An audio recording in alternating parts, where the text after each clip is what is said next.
wear this crown all the time? Well, I do. Actually, it's given me a headache because wearing it all night in bed becomes very tiring.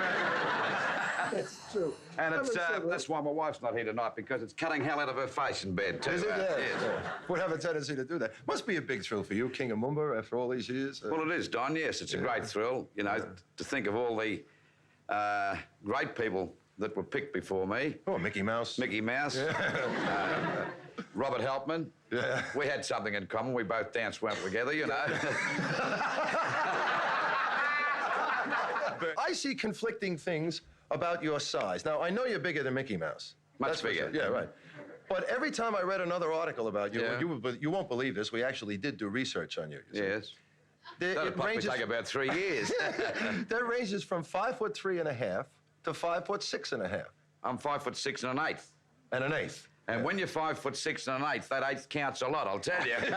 I'll bet it does. Being a small guy and playing in a game where, you know, big guys are dominant, ruckman and so forth and so on, I guess you have to use your wiles when you play. Well, you do, and when you're naturally brilliant, you don't worry about that, you see. And, you know, you take a guy like Jack Dyer. Yeah. He's a big ruckman. I played against Jack. He was much older than me because he was going out of the game. Captain Blood. Captain Blood. I'd call him Captain Custard, actually, and... on a clear day, you can see in one ear and see Port Phillip Bay through the other.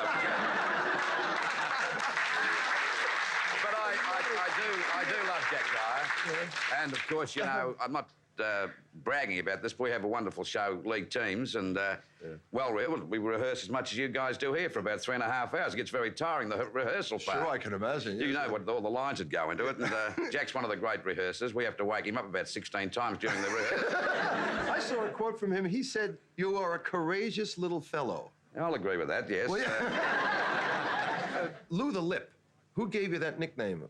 Well, I think that may have been given to me whilst I was playing football, because I was rather a cheeky young fellow on the ground. Because you mentioned before the lack of size, I think you had to have some other weapon. Yeah. And I couldn't punch them or beat them, so I used to try and talk them out of it, you know. And I think that's where I got Lou the Lip from, and other names besides that, of course. For people that may not know, Lou has a habit of making brash promises and wild statements about what he's going to do. On September the 13th, '64, Lou Richards made a bet which he lost, and this is the end result. He had to climb up to paint this flagpole with mascara.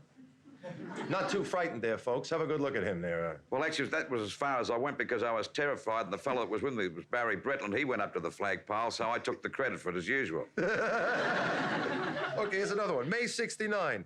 Lou Richards taking his promised dip in the Flinders Street horse trough because you predicted that North Melbourne would thrash Hawthorn. And that's right. Wrong again. See Peter Hudson there, the famous Hawthorn full forward in the background. Hazel?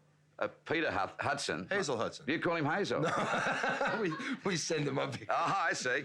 Well, Peter was very smart. That was pretty cold, that horse trot, but he decided to drop 3 big blocks of ice besides. Never let him live it down. Every time he goes to these shows. Here we go. Fulfilling a bet for his big mouth, Fitzroy would beat Essendon, he said. Well, I jumped off the St Kilda Pier at about 5:30 in the morning, and I thought I'd be smart, and I put a wetsuit on. And I didn't know you had to wet inside yourself firstly, and I made one other fatal mistake. There's a button underneath, and I forgot to do the button up, and I had a terrible accident. Welcome, please, the wonderful Kate Sobrano. Kate, welcome. I went along to the New South Wales Art Gallery yesterday, not knowing I was going to talk to you today.